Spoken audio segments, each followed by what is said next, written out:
Commitment and buy-in is not about getting their way. It's about being heard. So the more that you can facilitate your teams being heard as to what sucks, what could be better, what could I be doing better to help you, they're going to feel heard.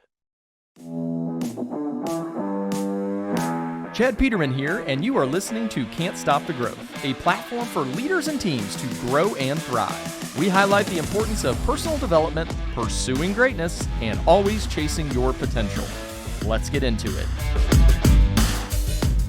We're talking all about the 5 dysfunctions of a team. Last week we talked about conflict and how we can hopefully facilitate that to get commitment, right? So when we think about lack of commitment, it's probably because we didn't facilitate any sort of conflict. We have confusion.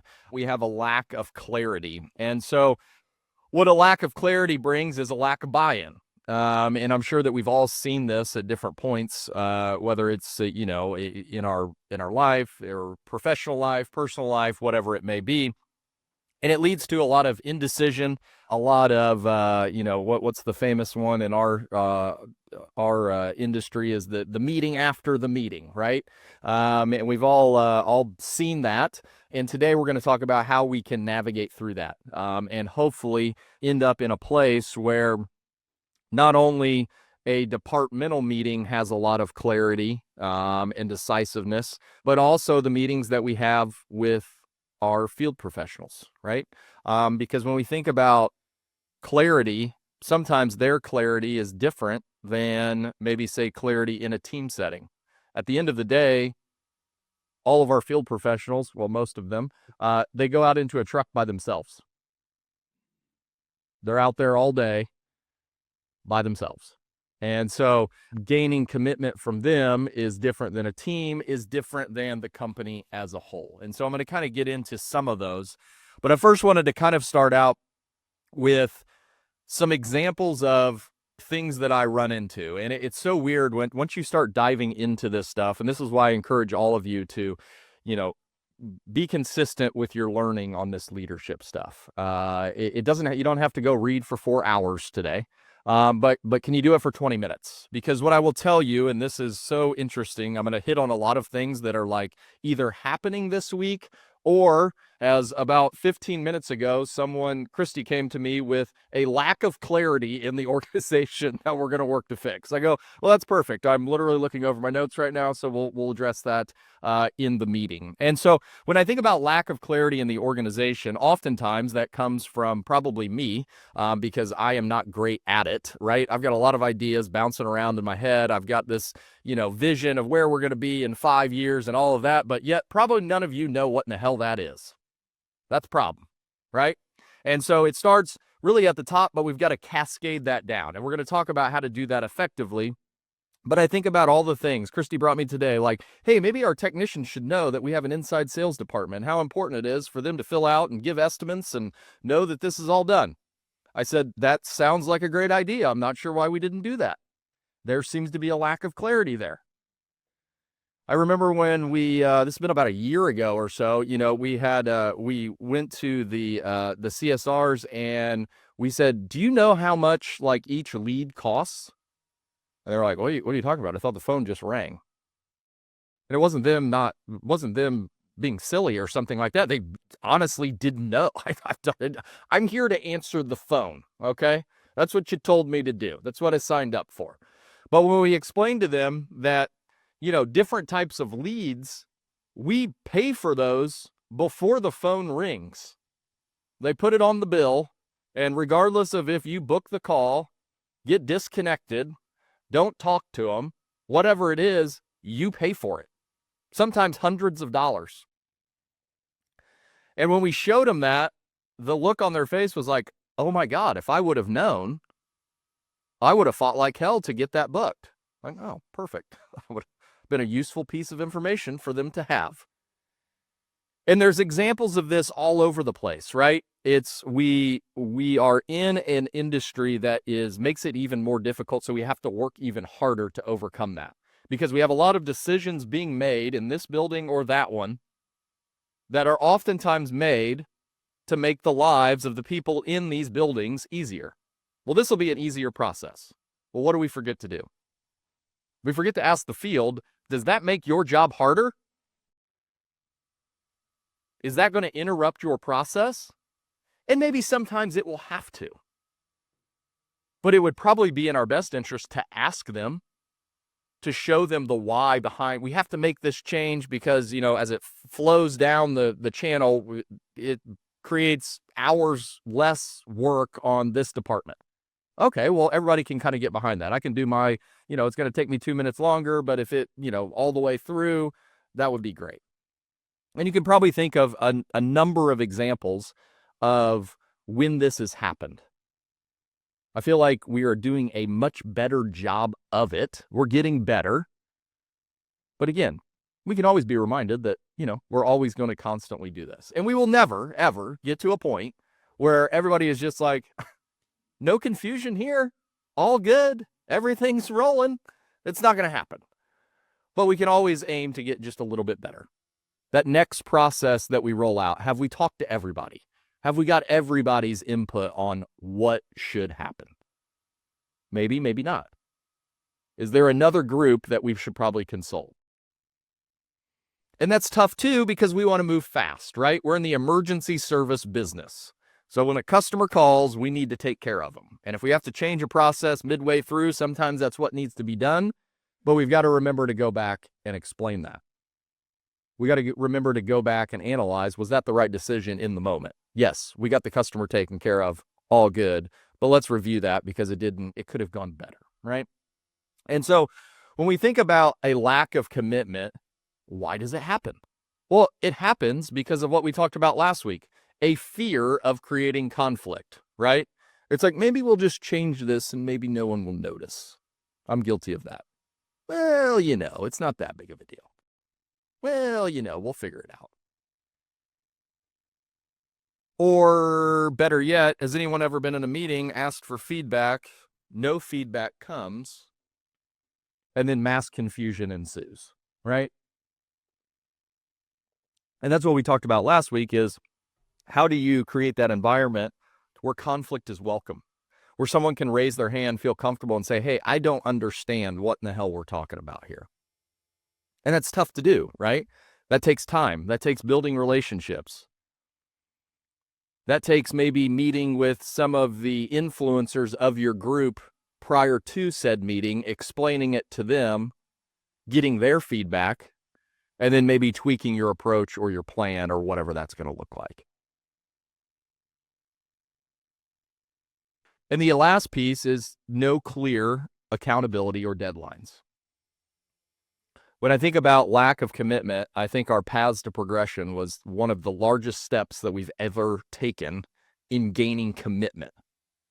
Because they actually had a damn scoreboard, right? They actually knew what good looked like, and they actually knew that if I do better, I can make more money. Whereas before, you just sat there with your fingers crossed come April, and I hope my manager likes me because maybe I'll get a raise, maybe I won't, who knows? Whereas now it's in your hands. So the commitment comes on their part. We have to make the commitment to review the numbers and to help them and to offer advice and, maybe a ride along, maybe meeting with them, whatever it may be. We have to make that commitment. But the commitment to improve is fostered out of giving them the means to hold themselves accountable, right? And so when we get the clarity and buy-in, what does that mean? It means we eliminate gray area, right? Now, that's funny said because it's my belief that in this business, we live in the gray, right? We have to. Every situation is different. Every system we put in is different. Every call we run, the problem could be a little bit different. So the important part of that is how do we get commitment to a higher purpose? How do we get commitment to something that isn't affected by every call being different, right? Well, we do that by understanding that it's different, but what are we aiming for? What are we aiming for? When you meet with an individual field professional, what are they aiming for? Could be something different for all of them, right? One field professional could be struggling with conversion rate. One could be average ticket. One could be hadn't figured out how to put the yard sign in the yard, right? Or asks for the review, or whatever it is. But again, every call that they run is going to be different, but what are we trying to achieve? What is that bigger commitment out there? And I think I have done a poor job from the top, which is why I'm so excited about this week, because I'm meeting with the marketing team to go over kind of like what it's out of a book by Simon Sinek, and it's called The Infinite Game. And it's my belief that that is what we're in. We are trying to do something more than see how many damn furnaces and water heaters we can put in a day, right? I hope. At least I am. I think you are too. Our goal is to impact people, to make an impact on our customers and our people that we work with, so they can live out their dreams and their wildest aspirations. And if we could be just a small part of that, then great. I was talking to James a few weeks ago, and he was giving me some feedback of installers that he had met with, and we changed our pay plan at the beginning of the year, and he was telling me stories about installers whose wives are going back to school, and a wife that was going to stay home with the kids and stuff like that. And to me, like, it almost made me tear up. That's what we're about. That's what this does. That's what changing out a capacitor or changing out a garbage disposal, that's what that's about. It's not about those individual things. And where we have done a not so good job, and I'll take full blame, is understanding what that bigger purpose is. So when every call is different, every situation's different, every field professional's dealing with something different and trying to improve on something different, we all know what we are truly here to do on a daily basis. And there will be days that it doesn't feel like that. When you're crawling around in an attic or a crawl space, it may not feel like that higher purpose is that close. What you may be feeling is, get me the hell out of here as quick as possible. Can I figure out how to make this damn thing work, right? We're all going to have days like those. But the hope is that when we do get it figured out, we have that clarity and that commitment to, today was a pretty shitty day. That wasn't fun. I didn't like that. But you know what? Tomorrow's a new day, and we're going to go tackle it again. Because when the purpose is bigger than an individual call or an individual report that we're running or what have you, all of a sudden that commitment grows stronger. When you think about it when you're having a one-on-one meeting, and this is why it's so important, because you may have a service meeting, but they're not all working as a team, right? They go off on their individual ways. They're a team, granted, and they're going to help each other out and answer questions and all of this stuff. But the importance of the one-on-one meeting is to gain commitment, because they are an individual contributor. They're chasing their own scoreboard, which is perfectly fine. Because just like we say, if he chases his individual scoreboard, you're going to win as a manager, and the company's going to win as well. It all falls in line. So when we're in these meetings, to gain commitment, to gain clarity, we've got to do all the things we talked about. We've got to create an environment where conflict's okay. What's bothering you? What's happening? How can I help? We've got to get them to talk, right? I know some of these guys, no news. No news is good news where I come from. Like, well, kind of, sort of. Like, but let's kind of talk about it. Maybe we can figure out something that works a little bit better. And are we setting deadlines and accountability? Hey, man, you're struggling here. I think I can probably get you $1 an hour raise if we really raise these two metrics. So what do I need to do to help you get there? Because I'd really like to give you that dollar. I'd really like to get you there. Do you think we can do that by the end of the year? You got 2 months. You call me and I'll help you and we'll figure out how to get there. Because me as a manager, my measure of success is getting you there. So I'll help you, you help me. Let's commit to that. End of the year, all right, we got it. How many of those commitments do you have from your guys and gals? What would it look like to get them? Would it be easier to accomplish your goals if you got them to commit to theirs? Because as we've said, we can manage the hell out of this thing. We can make a commitment to hitting that budget number. But at the end of the day, we've got to get their commitments in order to fulfill ours. That's what leadership is all about. As a leader, you don't get to go do the thing anymore. I could make commitments all day that we're going to hit that number, hit that goal, whatever it is. But at the end of the day, what I know, well, I know very well, I can't do any of the work. I'm incapable. I can help like hell, but I can't do it. So what I'm thinking is, how do I get a commitment from all of you to then get a commitment from them so that we all win, right? And I've got to do a better job of that. We probably all can do a better job of that, right? Because those are the tough conversations.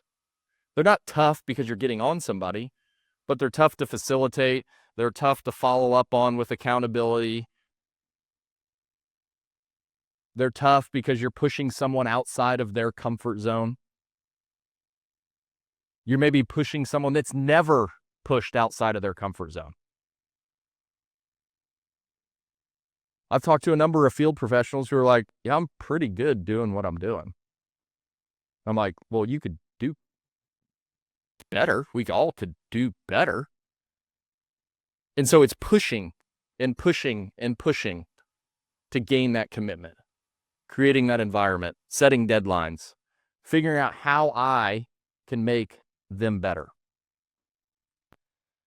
And a lot of that buy-in, when you think about it when you're trying to get it in, say, a service meeting or with a group of people, a lot of buy-in comes with not them getting their way, but rather them understanding that they've been heard. When's the last time I challenge you that one-on-ones you're having this week, like, ask the question, what do we do here that's really stupid? Like, just rattle off a list. You're not going to get in trouble. What do we do that's real freaking stupid?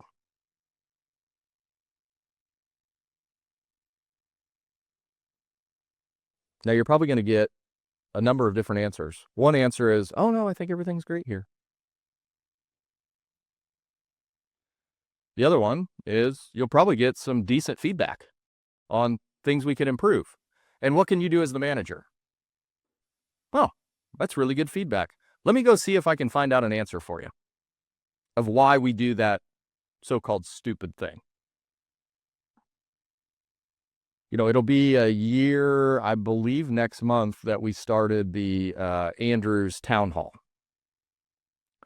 And I review the feedback, the questions from everybody every month with him to come up with the answers of how we're going to answer this question. But the remarkable thing? When it started a year ago, that list was that long. It took us a long time to get through it. Now, it's like that long. Why is that? Because we're communicating better. We're answering the questions. We're asking what sucks. Let's go fix it. Because at the end of the day, our goal, everyone in this room, is to support the men and women who are out there doing the hard work. Our job is to make their life easier so that they can take better care of that customer. Whatever it may be.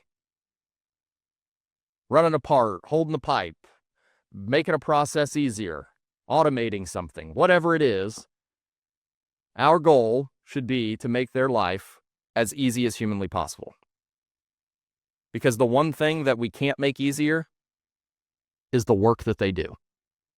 Unfortunately. I wish. But I don't think they're getting rid of attics and crawl spaces and nasty cellars and all of that fun stuff that they crawl around in every day. God bless their souls. So everything else must be easier. And what do you think when we all are working, everyone in this room, everyone on this call, when we are all working our ass off to make their life easier, what do you think in turn we get from them? My guess is a very, very strong commitment. Because what did we say?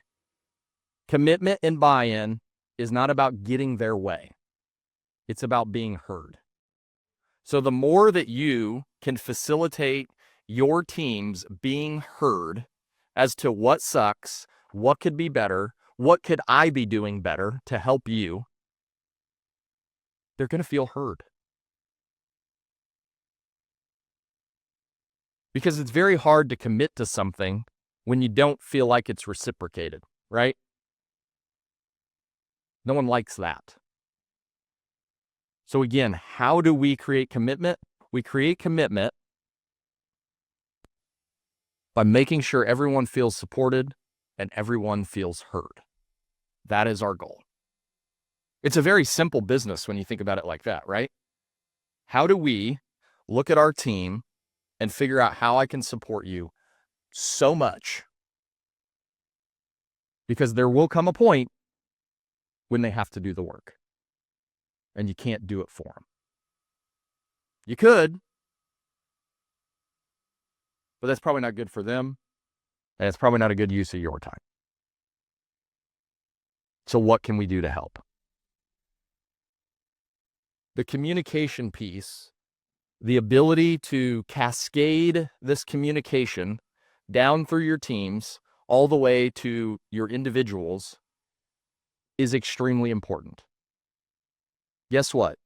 You will be answering the same questions, addressing the same why we do something forever and a day.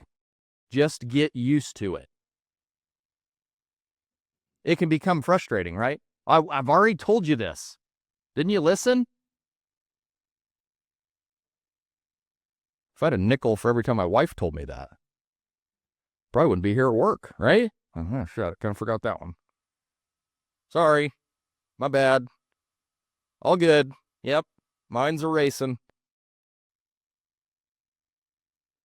You're going to be answering those questions. The key is to reframe why you're answering those questions. Is it because someone didn't listen? Or is that just part of your job as a leader? To continually communicate. Just communication so that everybody understands why they are here, what they are chasing, what they are a part of, and how you're there to help them do that. I'm sure you can all point to stories within your teams where you broke through, communicated to somebody, you figured out how you can help them. I often hear, we had a come to Jesus with him. Did you? Or were you just doing your damn job? Because that's what we should be doing. Come to Jesus or not, That's what we should be doing all the time. Because he should never have to come to Jesus if we're doing it regularly, right? Not that Jesus is a bad thing. A whole different subject, right? But how can you continue to facilitate those conversations? The more that you do, your team is going to respond. Trust me. It may not happen tomorrow because of consistency, like everything in life, right?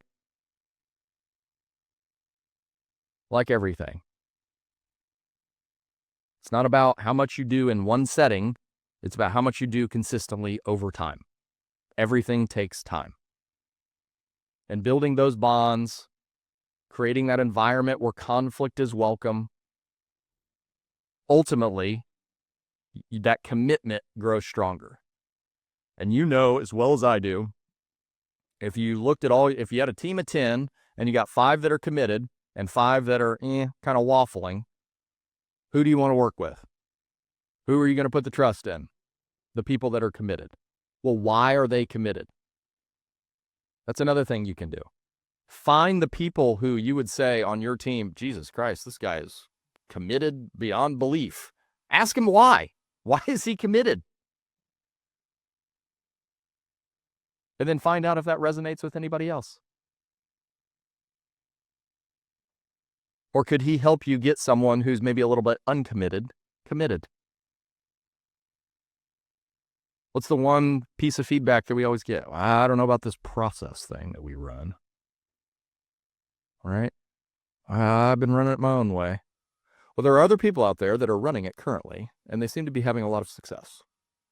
So what can I do to help you understand that this may benefit you? Yeah, you're kick-ass plumber right now, right? But maybe you could be even more kick-ass. Because my guess is there's a plumber out there in the world that's performing better than you are.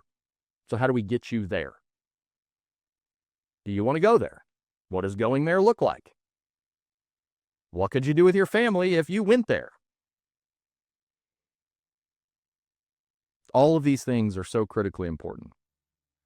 So as you meet with your people this week, next week, the following week, how can you gain their commitment? Ask them what sucks and how you can fix it, or how you can get an explanation for it if you don't know the answer. Or, better yet, what sucks? How would you propose we fix it? Well, I don't know. Okay. Well, let's go to the drawing board. Let's throw up some ideas. Let's figure this out. Again, reach for that commitment. As you get commitment and it becomes stronger and stronger, all of a sudden the goals that you have set for yourself will get accomplished. Thanks for tuning in. If you'd like to connect with me personally, you can find me at chadmpeterman.com. To see what our team's up to, you can visit petermanbros.com. Don't forget to check out the YouTube channel and consider joining the CSTG Arena. As always, keep growing out there.